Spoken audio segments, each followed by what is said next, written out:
Bonjour, je suis Alice Garnier. Pour vous permettre d'aider votre enfant à gérer ses émotions, nous allons voir ensemble comment fabriquer 3 outils que vous pourrez utiliser quotidiennement à la maison. Le premier outil que nous allons fabriquer est un coussin de la colère qui va aider l'enfant à évacuer les tensions négatives emmagasinées en tapant sur le coussin, le tordant ou même le jetant. Pour fabriquer le coussin de la colère, il vous faudra un coussin uni ou alors une tête d'oreiller unie ou même un t-shirt sur lequel nous allons dessiner avec un feutre indélébile ou de la peinture acrylique. Tout simplement, on va dessiner sur le coussin un visage énervé.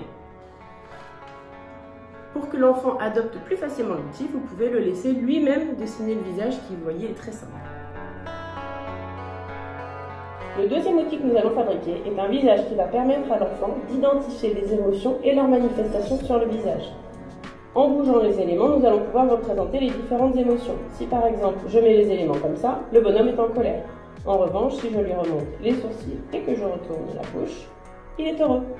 Pour le fabriquer, il vous faudra du carton, comme par exemple une boîte de céréales, une paire de ciseaux, des feutres de couleur, des attaches parisiennes ou des tout petits boutons. Nous allons d'abord commencer par dessiner les éléments sur le carton. Pour la tête, vous pouvez utiliser par exemple une petite assiette. On va tout simplement découper chacun des éléments dans le carton. Une fois que vous avez décoré chacun des éléments mobiles, vous allez les accrocher avec une attache parisienne ou un bouton. Pour commencer, on va faire un trou avec le crayon. Hop, dans chacun des éléments. On rentre l'attache parisienne dans le trou et ici dans le trou. Et voilà, l'œil est mobile.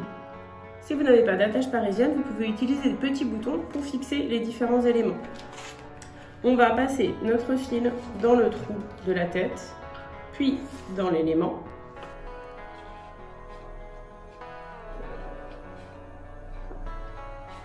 Et voilà, l'élément est bien mobile. Pour le dernier outil, nous allons fabriquer ensemble des petits bonhommes qui représentent chacun une émotion et qui peuvent également servir de balle anti-stress.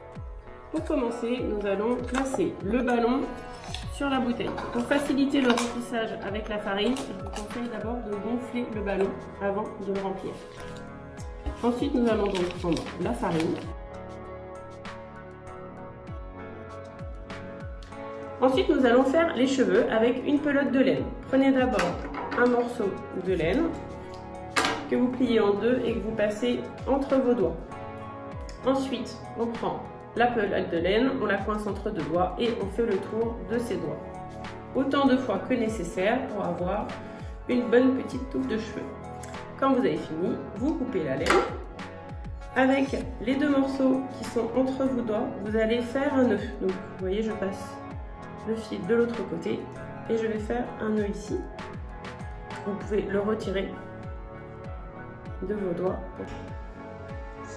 Une fois que la petite perruque est réalisée, avec les deux grands fils qu'on a laissés tout à l'heure, on va tout simplement faire un nœud autour du nœud du ballon.